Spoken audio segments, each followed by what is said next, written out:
let me introduce Maria. Maria, the stage is yours. Thank you. Thank you for the introduction. And I want to tell that I'm just finding today's talk a great privilege. So thank you for letting me be here.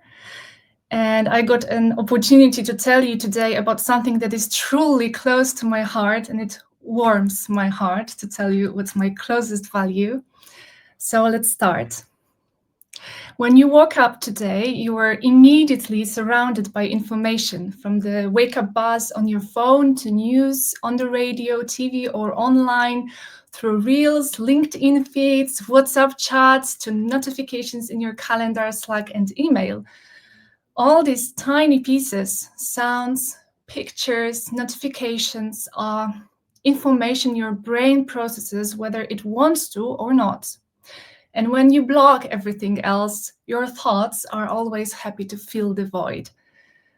Most information we encounter is just background noise in our lives. The main scenes consist of our needs and desires, people around us, our leisure, work, and other meaningful things we want to do or engage with.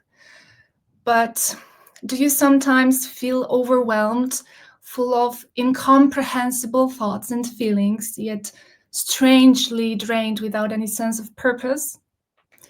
This wouldn't be a surprising experience. 50,000 years ago, our ancestors processed no more than 0.01 gigabyte of information daily. Only 5,000 years ago, it was 1 gigabyte. It took us 45,000 years to process 100 times more data. Between 1800s and 1900s, our number jumped from 5 gigabytes to 15 gigabytes due to mass media, newspapers, telegraph, and photographs. Today, scientists estimate we process around 78 gigabytes of information each day.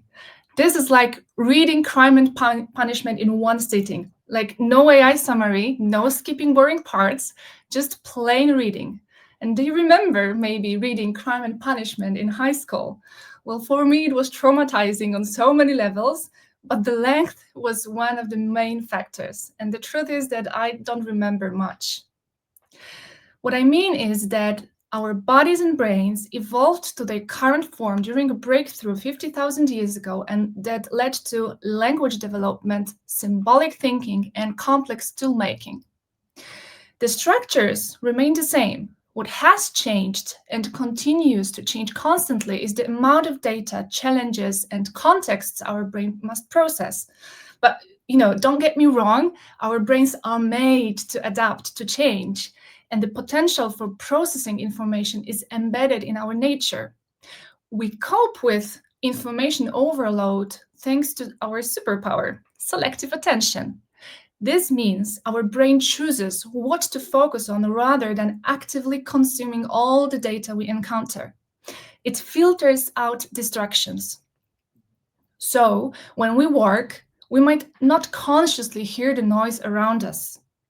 But if your mind tells you now that it's hard to concentrate in an open space and your selective attention isn't so selective anymore, bear with me, because we have yet another superpower. And this is the ability to detect and react to dangers.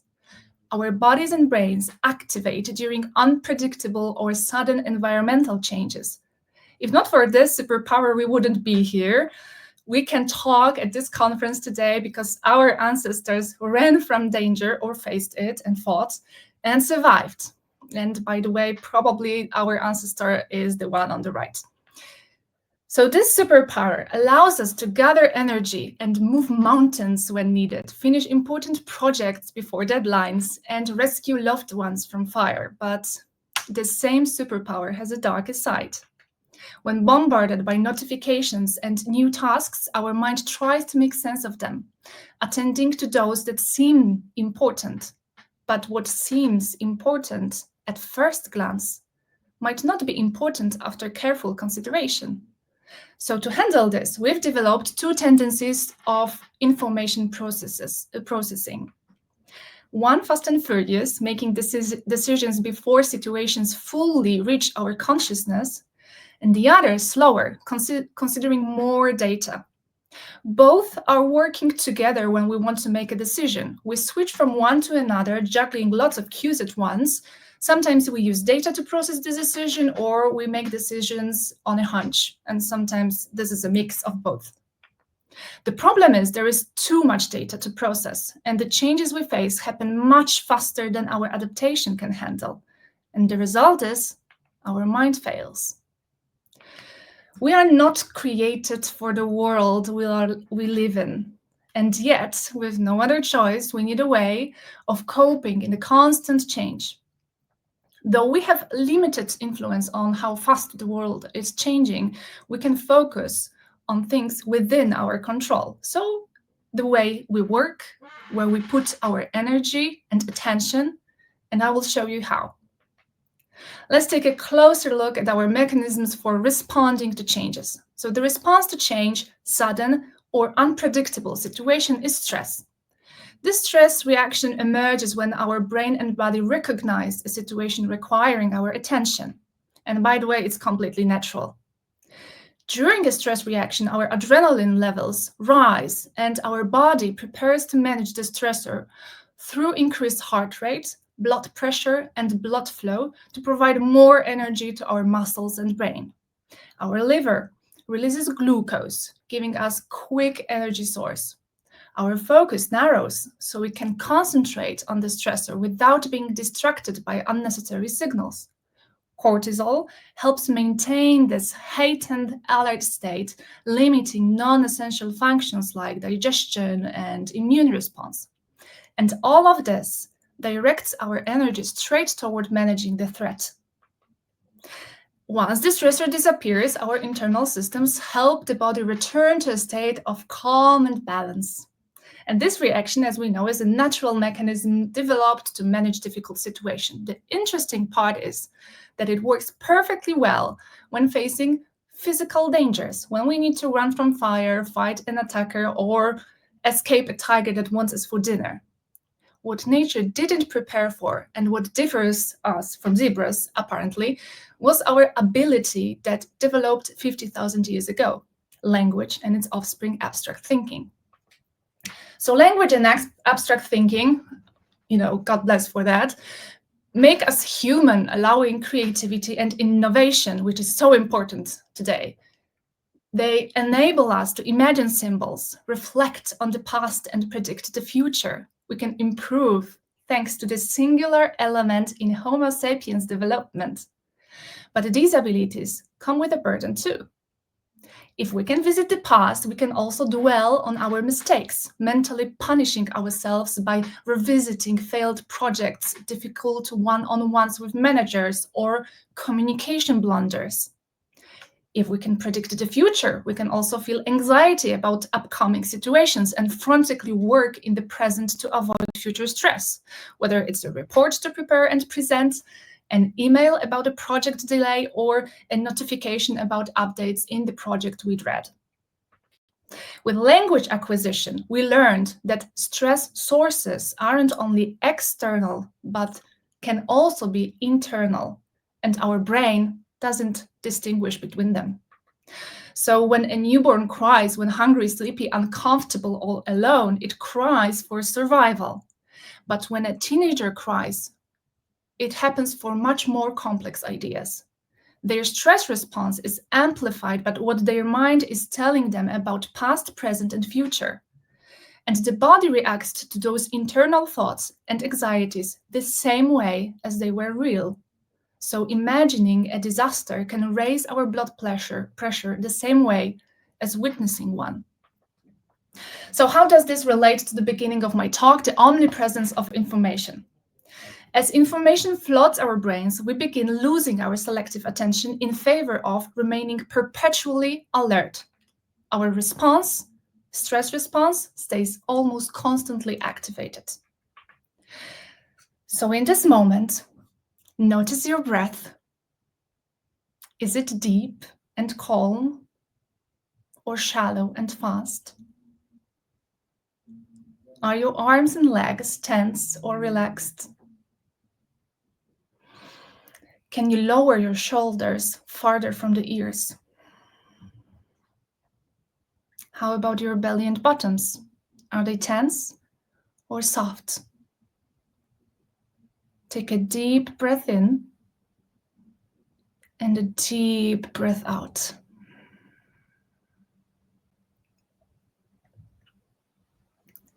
How does that make you feel? When the stress response works as intended, we experience periods of heightened arousal and energy followed by rest and balance. We return to equilibrium and gather strength for meaningful present activities or prepare for future challenges. But how does it work when managing our projects, whether we are at work or home? Do we typically experience cycles of increased performance and decreased performance? Well, not really. We finish one task and immediately jump to another because more are waiting, no time to waste, right? In our world of flooding information, notifications, pressure, and ever-growing to-do lists, our brain and body remain in a constant stress response. So the upside of stress, the positive effects of increased blood and oxygen flow, more glucose to fight the stressor, and narrowed focus becomes our burden. Our bodies haven't evolved to cope with the prolonged stress. The result? Burnout, depression, anxiety, physical illness, and attention and focus problems that develop in our overstimulating environment, more common now than ever before.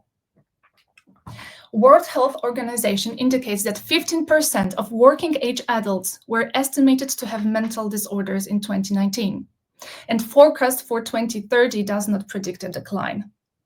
Self-reported burnout symptoms has been indicated by approximately 76% of working people in US.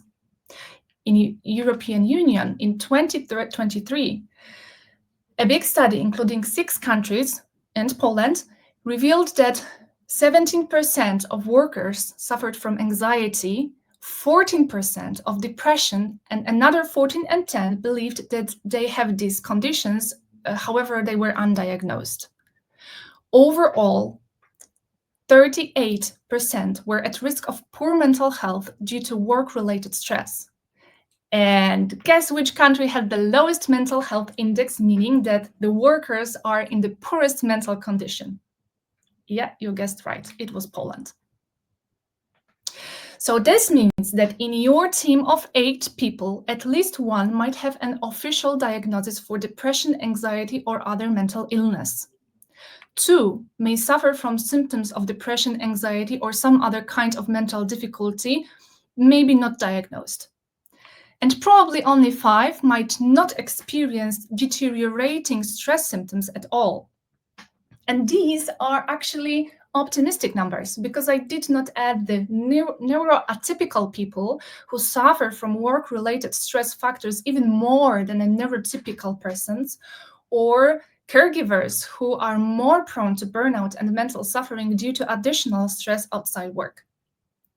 Actually, it might be safe to say that 1 to 2 people out of your team of 8 are in well mental health. So why these numbers are important? Because they show that the way we experience stress without sufficient resources to cope with results in deep psychological suffering of many people around the world and around you.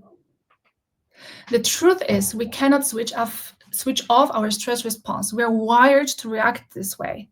What we can do is change how we interpret situations and how we choose to react to them.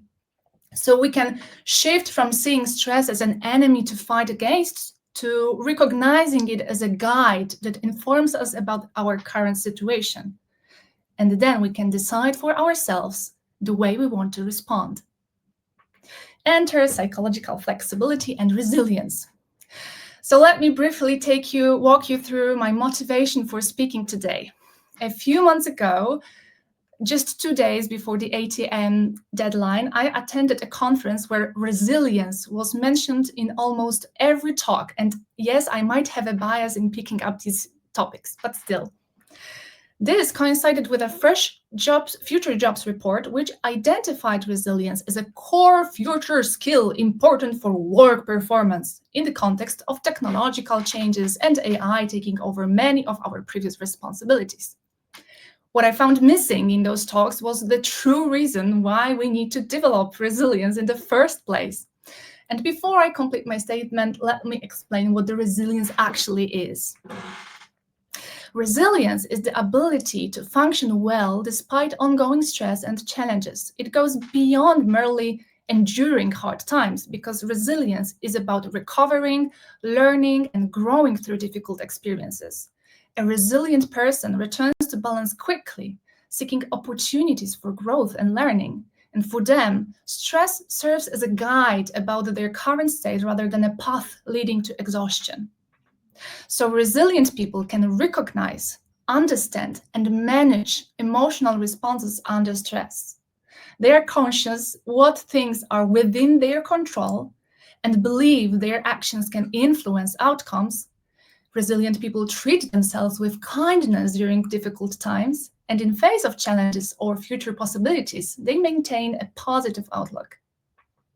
Alongside resilience is psychological flexibility, a set of skills that allow us to be present and open to experiences regardless of whether they are positive or negative. It involves being aware of our feelings and thoughts without being overwhelmed by them and staying focused on what truly matters. A psychologically flexible person pays attention to their mental health and physical state, approaches difficult thoughts and feelings with curiosity, and maintains enough distance to avoid being consumed by those thoughts and feelings.